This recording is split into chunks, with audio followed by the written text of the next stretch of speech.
Hi everyone, welcome back to my YouTube channel SSC with HR. और आज है हमारे इंग्लिश की क्लास का पहला दिन।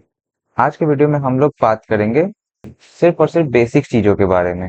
तो स्टार्ट करते हैं अपने सबसे बेसिक चीज से। तो इंग्लिश जो है किस चीज से बना हुआ है बेसिकली। ना हम लोग सब जानते हैं कि इंग्लिश जो है वो एबीसीडी से बना हुआ है। ये जो एबीसीडी होते हैं, लाइक अगर मैं यहाँ पे लिखूं ABCD, तो ये एबीसीडी को हम लोग क्या कहेंगे? अल्फाबेट या फिर लेटर्स? तो जवाब है लेटर्स। अब अल्फाबेट हम लोग इनको क्यों नहीं कहेंगे?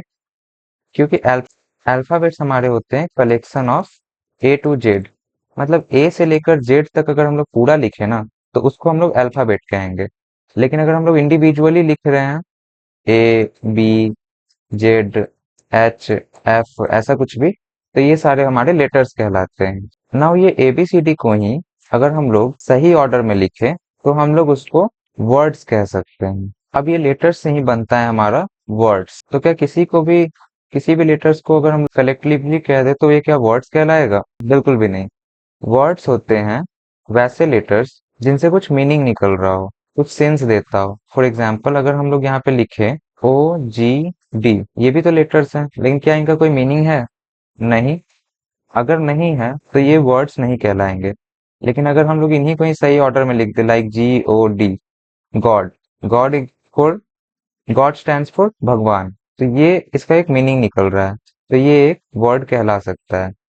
अगर हम लोग इसको भी इस तरह से अरेंज करें, DOG, डॉग। डॉग मीन्स होता है कुत्ता, तो वो भी एक वर्ड है, वो एक सेंस दे रहा है। तो अगर कोई भी ग्रुप ऑफ लेटर सही ऑर्डर में लिखा हो और हमें एक सेंस दे, तो उसको हम लोग वर्ड्स कहते हैं। तो हम लोग ये कह सकते हैं कि group of letters with some sense, जिसका कुछ मतलब बने, उसको हम लोग वर्ड्स कहते हैं। अब हम लोग बात करते हैं सेंटेंस के बारे में। नाउ सेंटेंस क्या होता है? तो हम लोग को पता है sentence is a group of word with complete meaning. जिसका मतलब होता है कि एक ग्रुप ऑफ वर्ड्स होगा।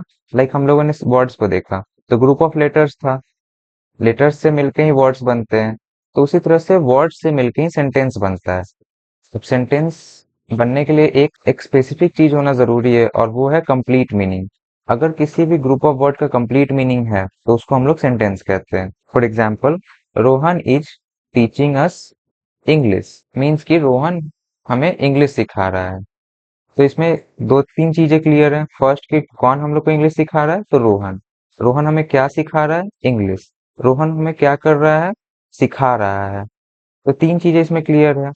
तो इसलिए ये एक कंप्लीट मीनिंग दे पा रहा है, और एक कंप्लीट मीनिंग देने वाला ग्रुप ऑफ वर्ड्स को हम लोग सेंटेंस कहते हैं। फॉर एग्जाम्पल अगर हम लोग इसको इस तरह से लिख देते हैं, English Rohan is us teaching, इसका कोई मीनिंग नहीं निकल पा रहा है। ग्रुप ऑफ वर्ड्स तो ये भी है, इसमें भी ग्रुप वर्ड्स के ही ग्रुप बने हुए हैं, पर उसका कोई मीनिंग नहीं होने के कारण उसको सेंटेंस नहीं कहेंगे। और अब बात करते हैं फ्रेज का या फिर क्लाउज का। फ्रेज और क्लाउज क्या होता है? तो हमें पता है कि ग्रुप ऑफ वर्ड्स जिसका कंप्लीट मीनिंग हो उसको सेंटेंस कहते हैं। लेकिन फ्रेज और क्लाउज भी ग्रुप ऑफ वर्ड्स होते हैं। पर ग्रुप ऑफ वर्ड्स होने के बाद भी अगर इनमें कंप्लीट मीनिंग ना हो, विदाउट कंप्लीट मीनिंग, मतलब कंप्लीट मीनिंग अगर ना दे सके, तो वो फ्रेज या फिर क्लाउज कहलाते हैं। अब फ्रेज और क्लाउज भी जो है दो अलग अलग चीजें हैं। तो हम लोग को कैसे पता चले कौन सा फ्रेज है कौन सा क्लाउज है? तो एग्जाम्पल समझते हैं कि लेट सपोज कि हमारे पास कोई एग्जाम्पल है, इन द मॉर्निंग। अब इसमें हम लोग को ग्रुप ऑफ वर्ड तो मिला हुआ है कि इन द मॉर्निंग, लेकिन उससे कोई मीनिंग नहीं बन रहा है। इन द मॉर्निंग मतलब सुबह में। सुबह में क्या? कुछ भी नहीं, कुछ भी कंप्लीट सेंस नहीं दे रहा है ये। और दूसरी चीज ये कि जब हम लोग ने सेंटेंस के अंदर देखा था Rohan is teaching us English, तो इसमें दो चीजें थी। पहला तो ये रोहन जो कि सब्जेक्ट है, और दूसरा ये वर्ब। अब हम लोग को अगर नहीं पता है कि सब्जेक्ट या वर्ब क्या होते हैं, तो वो हम लोग आगे सीखेंगे। फिलहाल के लिए बस इतना समझते हैं कि सब्जेक्ट मतलब कोई भी नाउन या प्रोनाउन, तो वो होता है अपना सब्जेक्ट। और टीचिंग मतलब कोई भी जो काम कर रहा है वो होता है अपना वर्ब। इसमें ना कोई सब्जेक्ट है और ना कोई वर्ब है, मतलब ना तो इसमें कोई नाम लिखा हुआ है किसी का, ना ही क्या करने वाला है वो भी नहीं पता चल रहा है। इन द मॉर्निंग मतलब कुछ भी सुबह में कुछ होने वाला है, लेकिन क्या वो नहीं पता। तो इसमें हम लोग को ये पता चला कि इसमें कोई सब्जेक्ट नहीं है और ना ही कोई वर्ब है। अगर ये दोनों ही नहीं है तो वो तो बात अलग है, पर दूसरा चीज ये कि इसमें मीनिंग भी कुछ क्लियर नहीं हो रहा है। तो इसका मतलब है कि हम लोग यहाँ पे कह सकते हैं मीनिंग इनकम्प्लीट, क्योंकि मीनिंग तो कुछ समझ नहीं आ रहा है। तो दो चीज जब हम लोग देख लिए कि ना सब्जेक्ट है ना वर्ब है और मीनिंग भी इनकम्प्लीट है, तो इसको हम लोग कहेंगे फ्रेज। और अगर बात करें दूसरे एग्जाम्पल की, इफ यू गो देयर, तो इसमें जो इफ यू गो देयर लिखा है, इसके अंदर जो ये यू है, ये एक सब्जेक्ट है, और ये जो गो है, ये एक वर्ब है। तो इस वाले एग्जाम्पल में हम लोग देख पा रहे हैं कि सब्जेक्ट और वर्ब दोनों दिए हुए हैं, फिर भी इफ यू गो देयर अगर हम लोग पढ़ें तो भी इसका कोई मीनिंग नहीं निकलता है। जैसे कि इफ यू गो देयर मतलब अगर तुम वहां जाओगे तो उससे क्या होगा नहीं होगा, या जाओगे तो फिर तो वो सब कोई मीनिंग नहीं दे रहा है। तो इसका मतलब है कि इसमें भी हम लोग को मीनिंग इनकम्प्लीट मिल रहा है, पर इसमें हम लोग को सब्जेक्ट या फिर वर्ब देखने को मिलते हैं। तो जब भी ऐसा कोई एग्जाम्पल हो जिसमें मीनिंग इनकम्प्लीट हो पर उसमें सब्जेक्ट या वर्ब हम लोग को मिले, तो उसको हम लोग कहते हैं क्लाउज। आई होप यहाँ तक क्लियर होगा। तब जब हम लोग सेंटेंस का बात कर चुके हैं, फ्रेज क्लाउज का बात कर चुके हैं, तो अब बात करते हैं कि एक सेंटेंस के अंदर क्या क्या होता है। उससे पहले हम लोग समझते हैं पार्ट्स ऑफ स्पीच को। तो पार्ट्स ऑफ स्पीच क्या होता है? तो अगर मैं कहूँ कि इंग्लिश के जो भी सेंटेंसेस है वो तो वर्ड से ही बने हुए हैं, तो जितने भी वर्ड्स होते हैं ना, वो अलग अलग टाइप्स के होते हैं। दुनिया में जितने भी इंग्लिश के वर्ड्स हैं उन सब का कोई ना कोई टाइप है। तो वो जो टाइप है ना, उनको ही क्लासिफाई करके जब हम लोग लिखते हैं तो उसको हम लोग पार्ट्स ऑफ स्पीच का नाम देते हैं। आसान भाषा में अगर समझाऊं तो मान लो कि इंग्लिश के जितने भी वर्ड्स हैं उन सबको मैं लेकर आया, ठीक है, और हर एक वर्ड्स को उसके हिसाब से, मतलब जैसा वो दिखता है उसके तरह दिखने वाले जितने भी वर्ड्स हैं, वो सबको उठा के एक एक डब्बे में डालना स्टार्ट किया। जैसे कि मैंने नाम वाले जितने भी वर्ड्स हैं उन सबको उठाकर एक डब्बे में डाला, और फिर उसके बाद काम करने वाले जितने भी वर्ड्स हैं, मतलब ऐसा जो भी वर्ड जो बताए कि हम कोई काम कर रहे हैं, जैसे कि दौड़ना, चलना, तो इन सबको उठा के मैंने दूसरे डब्बे में डाला।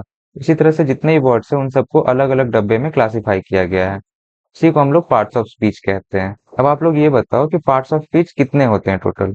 तो बहुत सारे लोग कहेंगे कि पार्ट्स ऑफ स्पीच टोटल 8 होते हैं, पर अगर मैं बोलूं कि पार्ट्स ऑफ स्पीच 8 होते थे, ये पुराने इंग्लिश ग्रामर में होता था, पर अब नए इंग्लिश ग्रामर के हिसाब से इसमें एक और ऐड हो गया है। अब टोटल 9 पार्ट ऑफ स्पीच है, और वो कौन कौन से हैं वो अभी हम लोग इस वीडियो में डिस्कस करेंगे। स्टार्ट करते हैं अपने पहले नंबर से। सबसे पहले आता है नाउन, फिर pronoun, adjective, verb, adverb, preposition, conjunction, interjection. अब बहुत सारे लोगों को इतना ही पार्ट्स ऑफ स्पीच के बारे में पता था, पर एक नया पार्ट ऑफ स्पीच ऐड किया गया है जिसको हम लोग कहते हैं डिटर्मिनर्स। नाउ ये सब क्या होते हैं वो सबको हम लोग वन बाय वन समझेंगे। फिलहाल के लिए पहले ये समझते हैं कि जो डिटर्मिनर्स है वो आया कहाँ से।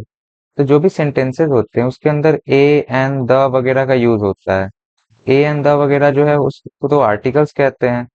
तो पहले हम लोगों ने आर्टिकल्स ही लिखा था, पर लेटर ऑन आर्टिकल्स को भी डिटर्मिनर्स के अंदर ही ऐड किया जाता है, तो हम लोगों ने डिटर्मिनर्स लिखना स्टार्ट कर दिया। तो अब हम लोग के पास टोटल 9 पार्ट ऑफ स्पीच है, जो कि है noun, pronoun, adjective, adverb, verb, adverb, preposition, conjunction, interjection और डिटर्मिनर्स।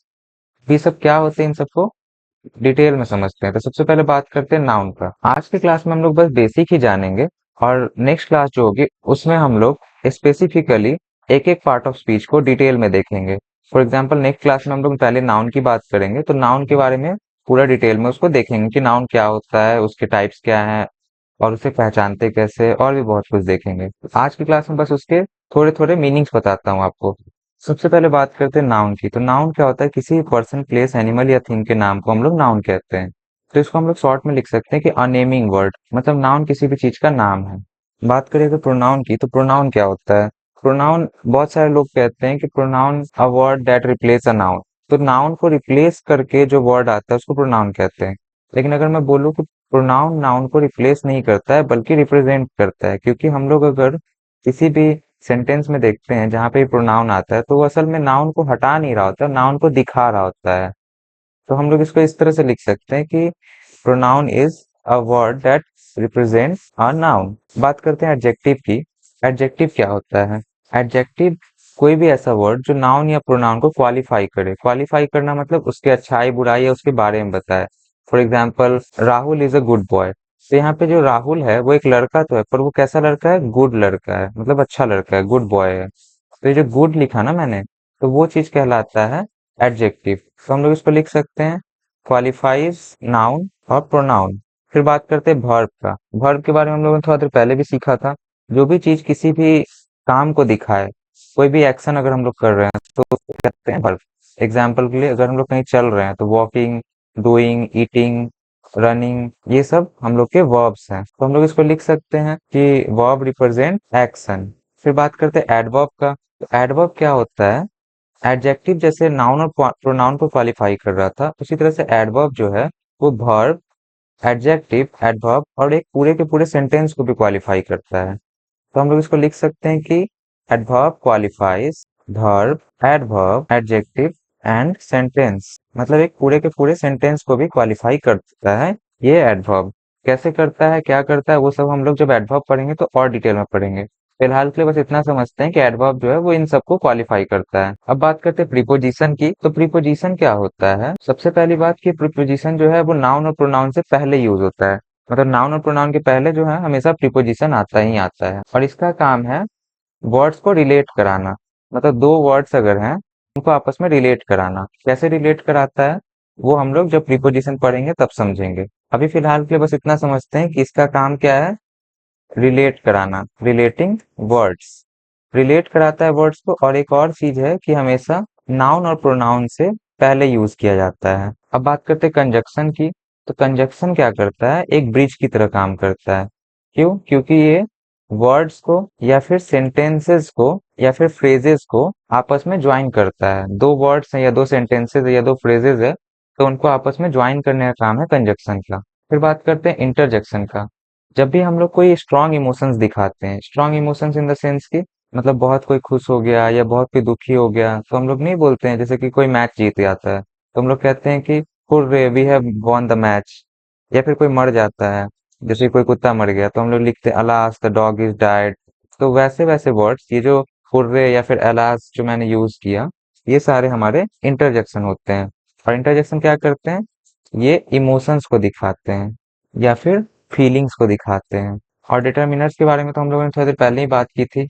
डिटरमिनर्स को हमेशा नाउन के पहले लगाते हैं, और वो नाउन की मीनिंग बताता है, उसकी डेफिनेटनेस बताता है, क्वांटिटी बताता है या पोजीशन बताता है। ना हम लोग डिटरमिनर्स को शॉर्ट में लिख सकते हैं क्लैरिफाई नाउन, क्योंकि ये हम लोग को नाउन के बारे में ही बताता है कि नाउन क्वांटिटी क्या है, ये डेफिनेटनेस क्या है। फॉर एग्जाम्पल हम लोग जब लिखते हैं कोई भी सेंटेंस है तो उसमें जब हम लोग डिटरमिनर्स का यूज करते हैं, बेसिकली ए एंड द का अगर हम लोग मान के चले, तो जब ए बॉटल लिखे, ठीक है, तो ए बॉटल से हम लोग को क्या पता चल रहा है कि कितना बॉटल है उस सेंटेंस में? एक ही बॉटल है। तो डिटरमिनर्स यही काम करता है। वैसे तो डिटरमिनर्स के चार मेन टाइप्स है, आर्टिकल, डेमोन्स्ट्रेटिव, पॉजेसिव या फिर क्वांटिफायर्स। तो ये सब चीजें हम लोग डिटेल में पढ़ेंगे जब डिटरमिनर्स का चैप्टर आएगा। फिलहाल के लिए हम लोग आज जो पढ़े हैं वो एक बार समराइज कर लेते हैं। आज की क्लास में हम लोगों ने पढ़ा कि एबीसीडी जो है वो लेटर्स होते हैं, और उनका कलेक्शन को हम लोग अल्फाबेट कहते हैं। तो जब लेटर्स को राइट ऑर्डर में अरेंज किया जाए और उससे कुछ सेंस निकले तो उसको हम लोग वर्ड्स कहते हैं, और अगर उन्हीं वर्ड्स को राइट ऑर्डर में अरेंज किया जाए तो हम लोग उनको सेंटेंस कहते हैं। सेंटेंस के अंदर भी दो चीजें हैं कि ग्रुप ऑफ वर्ड्स होना ही सेंटेंस नहीं होता है, उसका कंप्लीट मीनिंग होना भी सेंटेंस होता है। मतलब कि ग्रुप ऑफ वर्ड्स है पर उसका कंप्लीट मीनिंग नहीं है तो वो सेंटेंस नहीं कहलाएगा, पर अगर है तो वो एक सेंटेंस कहलाएगा। और फिर आता है फ्रेज और क्लाउज, ये भी ग्रुप ऑफ वर्ड्स होते हैं लेकिन इसमें कंप्लीट मीनिंग नहीं होता है। कंप्लीट मीनिंग नहीं होने वाले ग्रुप ऑफ वर्ड्स को हम लोग फ्रेज या क्लाउज कहते हैं। पर उसमें भी दो चीजें हैं, फ्रेज और क्लाउज। फ्रेज क्या होता है? जिसमें ना कोई सब्जेक्ट हो ना कोई verb हो और उसका मीनिंग भी इनकम्प्लीट रहे, तब हम लोग उसको फ्रेज कहेंगे। और अगर हम लोग बात करें क्लाउज की तो उसमें मीनिंग इनकम्प्लीट तो रहता है, और उसमें हम लोग को सब्जेक्ट या verb में से कोई ना कोई देखने को मिल जाएगा, तो उसको हम लोग क्लाउज कहते हैं। फिर हम लोगों ने बात की पार्ट्स ऑफ स्पीच के बारे में। पार्ट्स ऑफ स्पीच में हम लोगों ने, जहां तक हमें पता था कि 8 पार्ट ऑफ स्पीच होते हैं, और आज हम लोगों ने एक नया पार्ट ऑफ स्पीच डिटरमिनर्स को भी देखा, तो अब हम लोग को पता है कि अब टोटल 9 पार्ट ऑफ स्पीच होते हैं। अब ये 9 पार्ट ऑफ स्पीच क्या क्या होते हैं उनके बारे में हम लोगों ने सीखा कि नाउन जो है वो एक किसी भी चीज के नाम को कहते हैं, प्रोनाउन जो है किसी भी नाउन को रिप्रेजेंट करते हैं तो उसको कहते हैं। एडजेक्टिव का काम है नाउन और प्रोनाउन को क्वालिफाई करना, अच्छा बुरा बताना उसके बारे में। वर्ब जो है किसी भी एक्शंस को दिखाता है, कोई भी जो काम हो रहा है उसको दिखाता है। और एडवर्ब जो है उसी वर्ब, एडवर्ब, एडजेक्टिव, सेंटेंस सबको क्वालिफाई कर दे तो उसको एडवर्ब कहते हैं। प्रीपोजिशन किसी भी वर्ड्स को रिलेट कराता है और नाउन से पहले यूज होता है। कंजक्शन दो वर्ड्स को ज्वाइन करता है या दो सेंटेंसेस को ज्वाइन करता है। इंटरजेक्शन फीलिंग्स या इमोशंस को दिखाता है। और डिटरमिनर्स का काम है नाउन को क्लैरिफाई करना। आज की क्लास में इतना ही। अगले क्लास में हम लोग बात करेंगे नाउन के बारे में। नाउन को हम लोग नेक्स्ट क्लास में बहुत ही डिटेल में पढ़ेंगे कि नाउन क्या होता है, उसके टाइप्स क्या होते हैं, कैसे पहचानते हैं, ये सब चीजें हम लोग उस वीडियो में देखेंगे। वीडियो पसंद आया तो वीडियो को लाइक कर देना, और कोई अगर पार्ट समझ में नहीं आया हो तो उसको कमेंट में बताना, मैं उसे नेक्स्ट वीडियो में क्लियर करने की कोशिश करूंगा। आज के लिए इतना ही। Thank you.